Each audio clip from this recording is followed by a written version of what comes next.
Hay una idea que hemos oído hasta la saciedad, ¿verdad? Que la inteligencia artificial es el futuro, que es imparable, una nueva revolución industrial. Y bueno, sí, algo de cierto hay en eso. Pero esta idea tan repetida esconde una fragilidad enorme, una de la que casi nadie habla. Y no tiene nada que ver con algoritmos, sino con algo mucho más básico, la pura y dura realidad física. Este es el mantra. Lo oímos en foros económicos, lo leemos en titulares. Es como el motor de un optimismo que parece no tener límites. Pero, ¿qué hay debajo de todo esto? ¿Qué es lo que realmente sostiene tanta euforia? Pues, entre otras cosas, esto. 690.000 millones de dólares. Es una cifra casi impronunciable. Es la barbaridad de dinero que gigantes como Microsoft, Alphabet, Amazon, Meta y Oracle van a invertir en infraestructura para la IA solo este año. Ojo, que es casi el doble que el año anterior. Es más que el Producto Interior Bruto de la mayoría de países del mundo. Una locura. Y aquí es donde la cosa se pone de verdad interesante, porque toda esa montaña de dinero no va a parar a un código que flota en la nube, a algo etéreo. No, va a parar a algo mucho más tangible y, por lo tanto, mucho más vulnerable. A ver, seamos claros, la inteligencia artificial hoy por hoy es una industria inmensa y sobre todo brutalmente física. Es una máquina gigantesca que devora recursos a una escala que no habíamos visto nunca antes. Es que esto le quita toda la magia, ¿eh? No estamos hablando de una conciencia digital. Estamos hablando de centros de datos que hay que enfriar, de chips que salen de minas, de kilómetros de cables por el fondo del mar, de turbinas de gas y de gases súper exóticos. Es una infraestructura industrial pura y dura que depende de una cadena de suministro global que es, bueno, increíblemente compleja. Y claro, como cualquier cadena, esta también tiene su eslabón más débil. Un único punto geográfico, un auténtico talón de Aquiles que el mercado, por alguna razón, ha decidido ignorar por completo.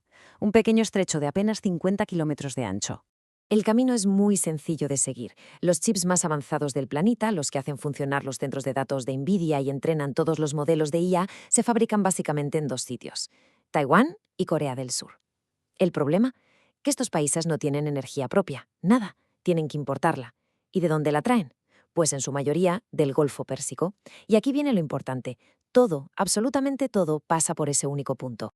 Es que las cifras hablan por sí solas. Por ese estrecho pasa un tercio de todo el petróleo del mundo y una quinta parte del gas natural licuado. Y fíjense en esto, el 84% de ese crudo va directo a Asia. La conclusión es muy simple: si Hormuz se cierra, las fábricas de chips se apagan. No hay más. Pero es que la dependencia no es solo energética. Hay otro elemento crucial: el helio. Es que no se puede sustituir. Se necesita para enfriar las obleas de silicio al fabricar los chips. ¿Y a que no adivinan dónde está el mayor productor? Pues sí, en Qatar. Y toda su producción tiene que cruzar Hormuz. Y para rematar, Corea del Sur, uno de los gigantes de los chips, depende casi por completo de esa ruta para conseguir su helio. Vale, hasta ahora todo esto es una vulnerabilidad, un riesgo teórico. Pero, ¿qué pasaría si se materializa? Vamos a ver un escenario de crisis totalmente plausible, basado en el análisis de las fuentes que manejamos. En apenas unos días, el castillo de naipes se viene abajo. Una operación militar provoca una respuesta que cierra el estrecho.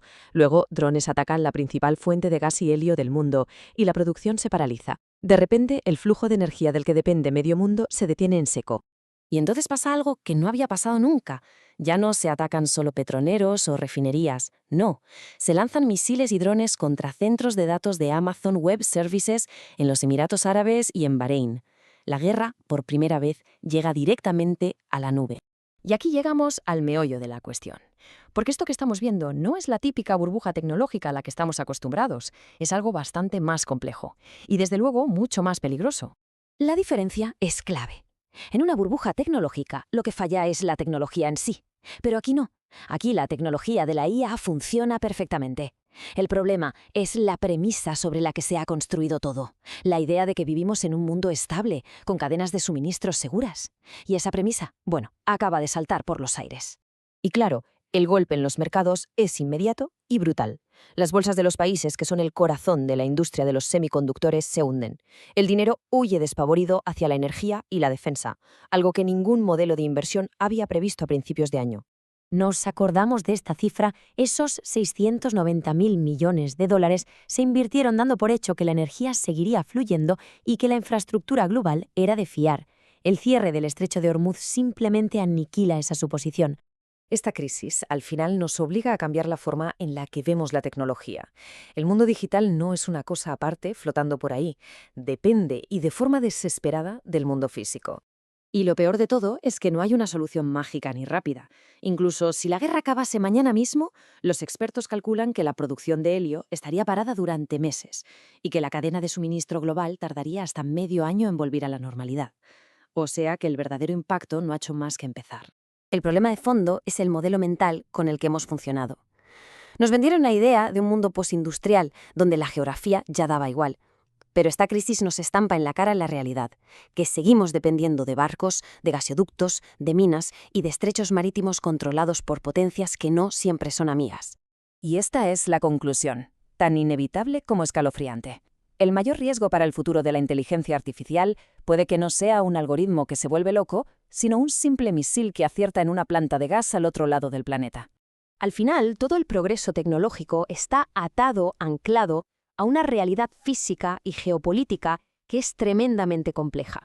Y la pregunta que nos queda es, ¿cuántas otras de estas dependencias críticas estamos pasando por alto ahora mismo?